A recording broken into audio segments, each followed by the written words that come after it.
we was all focused on so much other stuff that I don't think people even realized as important as it was just an oversight. They trademarked it. Yeah, someone caught it, boom, boom, boom. We found out about it later, but we dealing with that now. Michael Bivins reveals why Bobby Brown was kicked out of New Edition. And fans are finally getting a clearer picture of the deep tension that brewed between the two.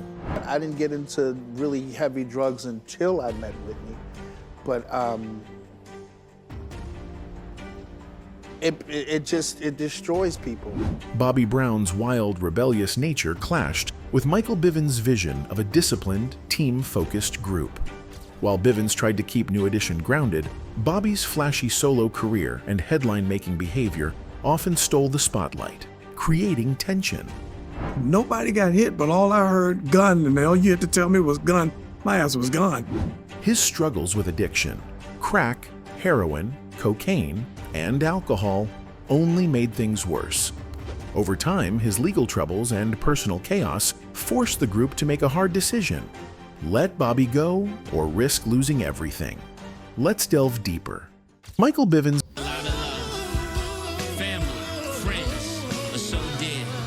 and Bobby Brown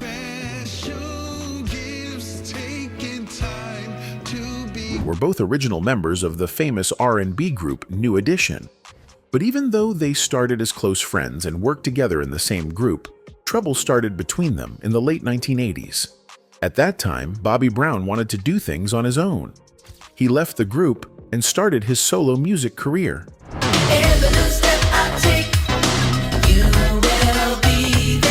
This didn't sit well with everyone. Some of the group members, especially Michael Bivins, felt like Bobby was walking away from the team. This is when the problems between them really began. Bobby had big dreams, and he didn't want to follow the group's rules anymore. Michael, on the other hand, cared more about keeping the group together and protecting their name. That's where the first cracks in their friendship showed. Bobby was wild, bold, and full of energy. He liked to be the center of attention and didn't follow many rules. His music and style were loud and different.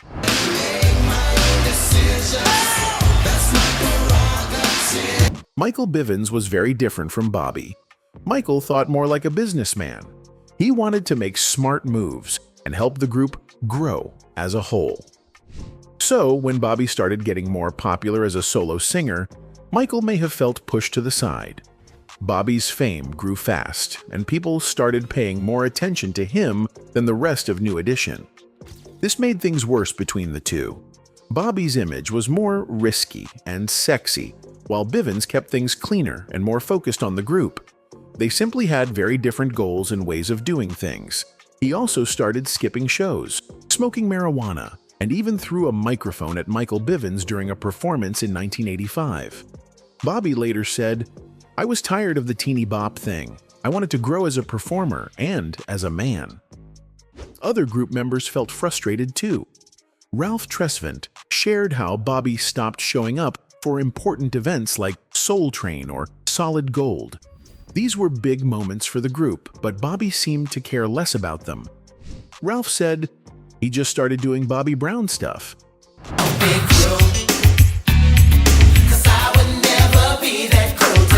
Bobby admitted he felt restricted in the group. "I felt they didn't want me to do anything," he said in an interview. His actions and attitude caused conflict, and it was clear that Bobby and the rest of New Edition were no longer on the same page. Brown was depicted in the press as the bad boy during his relationship with Houston and blamed for her drug spiral.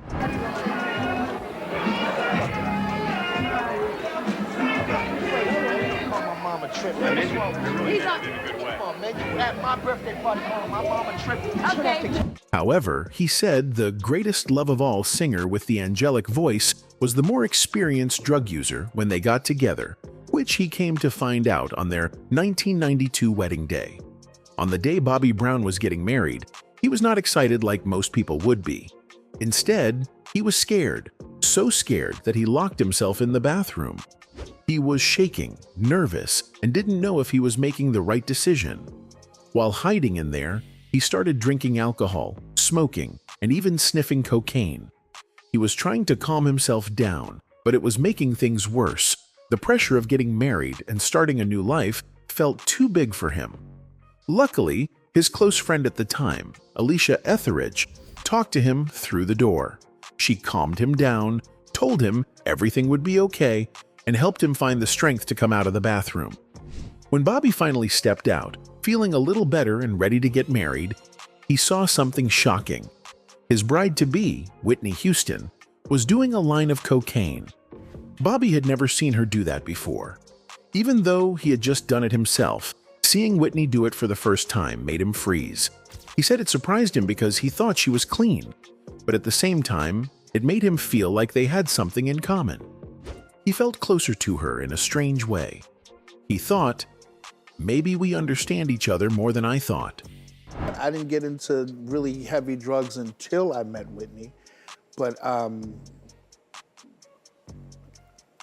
it destroys people.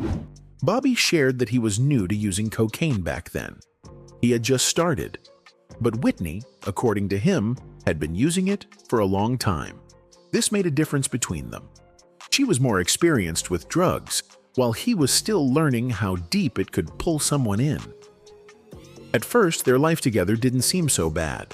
When they weren't using drugs, Bobby said Whitney was the sweetest and kindest woman he had ever known. He really loved her. They had a daughter, Bobby Christina, in 1993, and they focused on raising her. They partied only on weekends at first, but over time, cocaine stopped being just for the weekends. It became a big problem in their marriage. The drugs started taking over their lives. After a while, they both started losing control. They began losing their minds and couldn't think clearly anymore. Go to get my glasses. Before you go. Bobby didn't just use cocaine.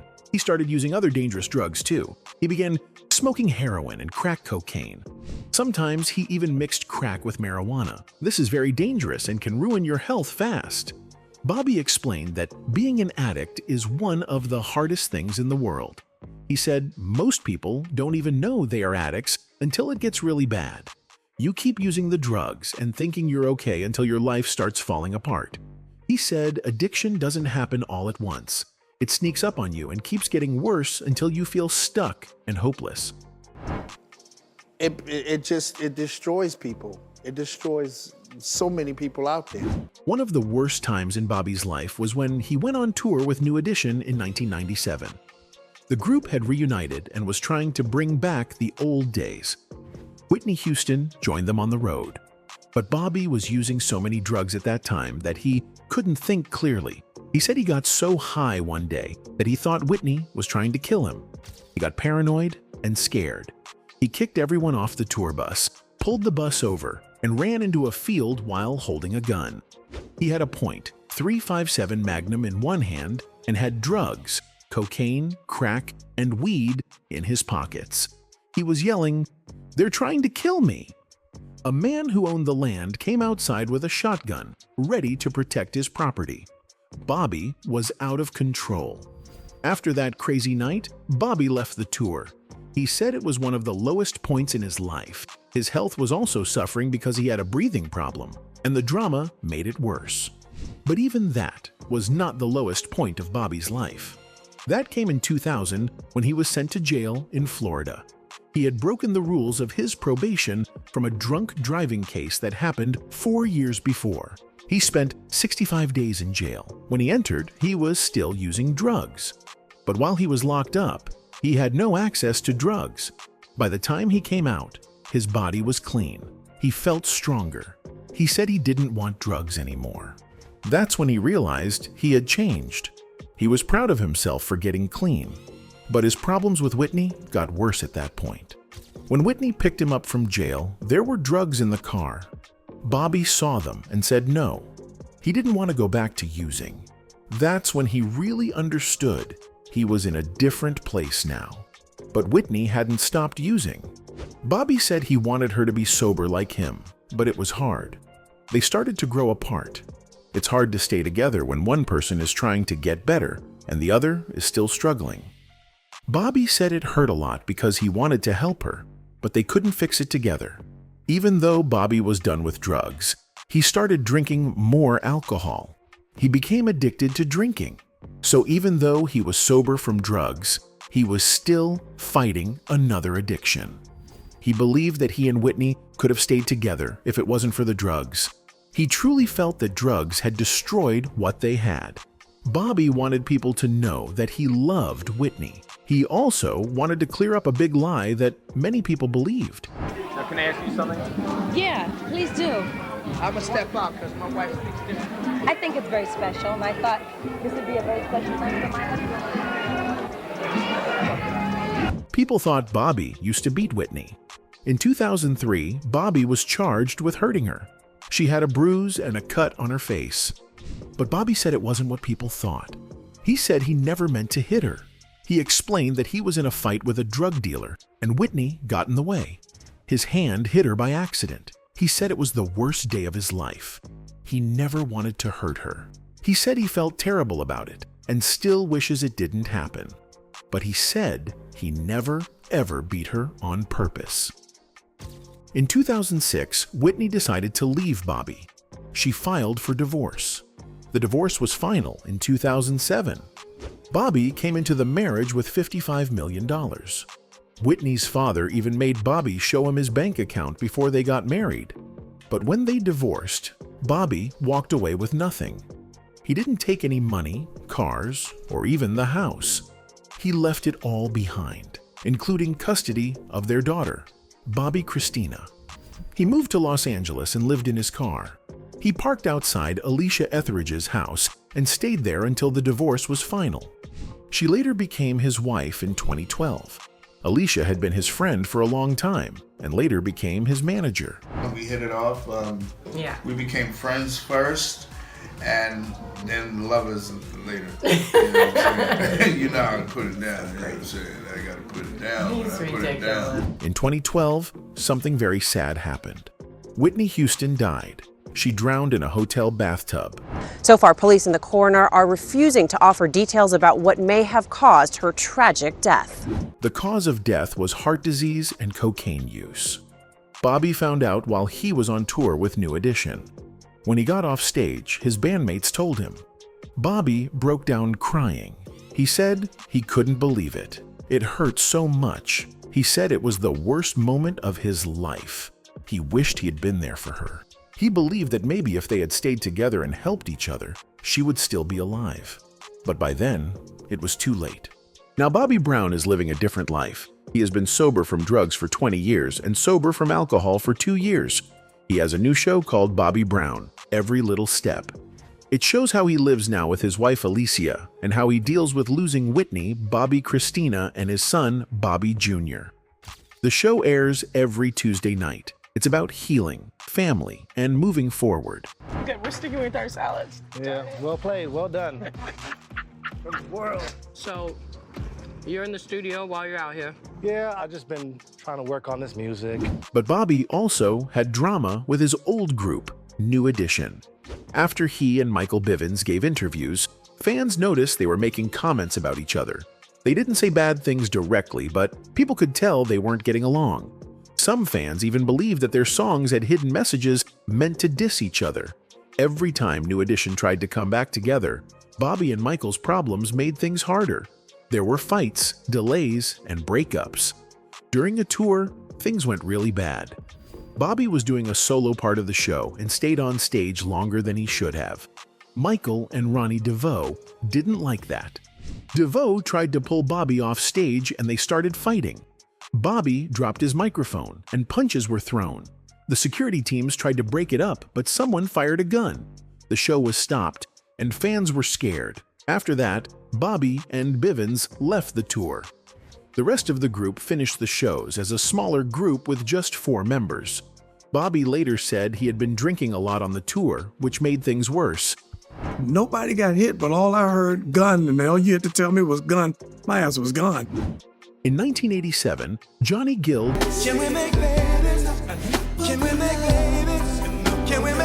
joined New Edition. He was asked to join the group after Bobby Brown left. Johnny had a strong singing voice and brought a new sound to the group. His voice gave the group more soul and made the music sound richer. Many fans liked this change, but not everyone in the group was happy. Ralph Tresvant, who had been the main singer, started to feel nervous. He felt like Johnny might be taking his place. Ralph had always been the lead vocalist, and now he worried that the spotlight would shift to Johnny. This made Ralph think about leaving the group to go solo. He was unsure if there was still a place for him. Even though he felt this way, Ralph stayed in the group for the time being. The problems didn't stop with the singing. There were also fights about the name New Edition. Years later, it was discovered that Johnny Gill and Ralph Tresvant owned the legal rights to the group's name. This caused a big problem. My lawyer might have called me and said, hey, do you know nobody owns the name, New Edition, blah, blah, blah, and you guys should grab it before somebody gets it, and so let's just put it in a couple of you guys' name, and then, you guys can deal with that. And I said, yeah. The other members, Ronnie DeVoe, Michael Bivins, Ricky Bell, and Bobby Brown, were very upset. They could not use the name New Edition without getting permission from Johnny and Ralph. This made the group split even more. The tension grew stronger, and the group started to break into smaller parts. Let's do an agreement amongst all 6 of us, so no one individual can use the name, that it will always be us collectively. Okay, so if one person doesn't join the tour, then you can't be New Edition? Is that kind of what it means? Right. New Edition had been around for a long time. They made hit after hit, and their fans truly loved them. But when the members began to argue, it confused and saddened many people. Fans didn't understand why the group couldn't stay together. 4 of the members, Ronnie, Bobby, Ricky, and Mike, decided to form their own group. They called this new group RBRM, using the first letters of their names. They wanted to go on tour and perform for the fans, but since they didn't own the name New Edition, they had to use this different name. It wasn't the same, and it reminded fans of the fights going on behind the scenes. When Ronnie DeVoe went on the radio show The Breakfast Club, he tried to explain the situation. He said the fight was not just about the name. He said it was more about how the members were feeling about each other. Ronnie didn't give too many details, but you could tell there were deep problems between them. He said that was why all 6 members were not performing together anymore. It was sad to hear, but it helped fans understand that something serious was happening inside the group. Michael Bivins also talked about how Johnny and Ralph got the name. We was all focused on so much other stuff that I don't think people even realized as important as it was just an oversight. They trademarked it. Yeah, someone caught it, boom, boom, boom. We found out about it later, but we dealing with that now. He said it wasn't planned to be mean. It was more of a mistake. The name New Edition was sitting there, and no one had claimed it. So Johnny and Ralph took the chance to grab it. Michael called it an oversight, meaning the rest of the group didn't think to claim the name first. He also said they were now trying to fix the problem. Michael believed the group would find a way to come back together again, just like they had done before. He tried to stay calm and hopeful. But Johnny Gill was not happy with what was being said about him. He had been on vacation when fans started messaging him about what the others were saying on the radio. He felt the need to respond.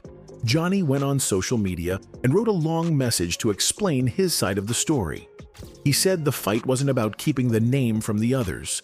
He and Ralph only wanted to protect the group's name and history. They didn't want the name to be misused or handled the wrong way. The name, that it will always be us collectively. Okay, so if one person doesn't join the tour, then you can't be New Edition? Is that kind of what it means? Right. Johnny also explained that they had talked about making a deal that would be fair for everyone. The deal would make sure that no one person could use the name by themselves. They would all have to agree and use it as a group. That way, there would be no confusion, and the group's legacy would stay safe. Johnny said they never planned to leave anyone out. They just wanted an agreement that protected the name and made things clear. However, Johnny was very upset that some of the members had gotten lawyers involved. He felt that bringing in lawyers made everything worse. He believed the group should have handled this problem as a family. They had been together for many years and made history together. Johnny thought that going to court was not the right way. It felt like a betrayal to him. He was also hurt that the other members were talking about the problems on public radio and social media instead of speaking privately. At the end of his message, Johnny said he would not talk about this again. He said this would be the first and last time he would speak on it. He was tired of the drama, the fighting, and what he felt were lies being told. He wanted to move on and leave it all in the past. Johnny ended his message by saying, "God bless," and walked away from the public argument. Fans had mixed feelings. Some praised Johnny for being calm and wanting to protect the group.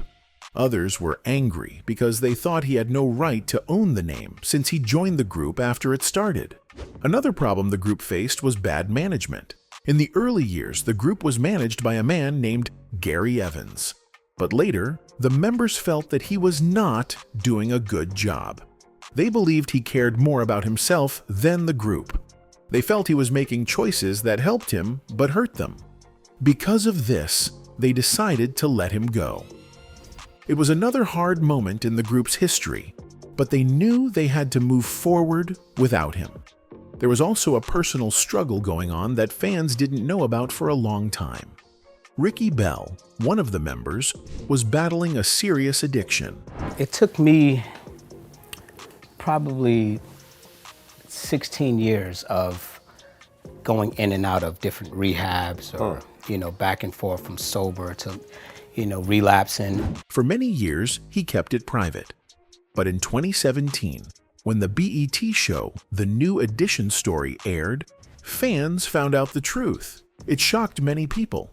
Everyone knew about Bobby Brown's drug problems, but Ricky had kept his hidden. The show revealed that Ricky's addiction started in the mid-1990s, around the time they were making their Home Again album.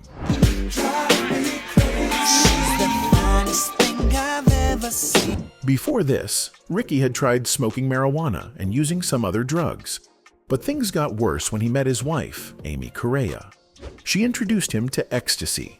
Later, a drug dealer gave him a free bag of cocaine. Ricky tried it and got hooked. This was the beginning of his battle with addiction. Soon, he was using cocaine, OxyContin, and drinking too much alcohol. The drugs took over his life. He started losing money and could not keep up with his bills. His addiction got so bad that he lost his home.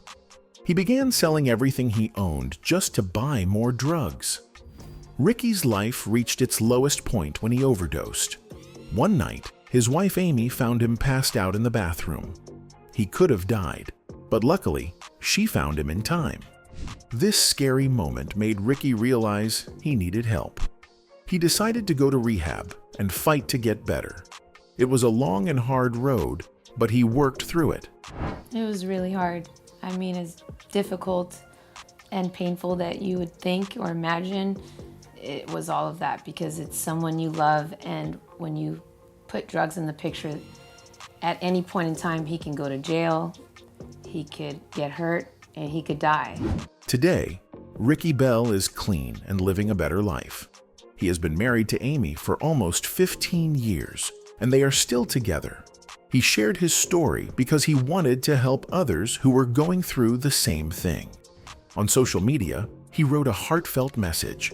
He said he shared his painful story to give hope to others.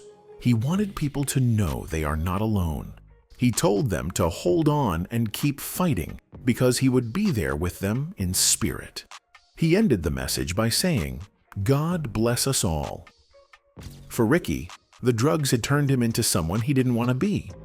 But he found his way back, and now he wants to help others do the same.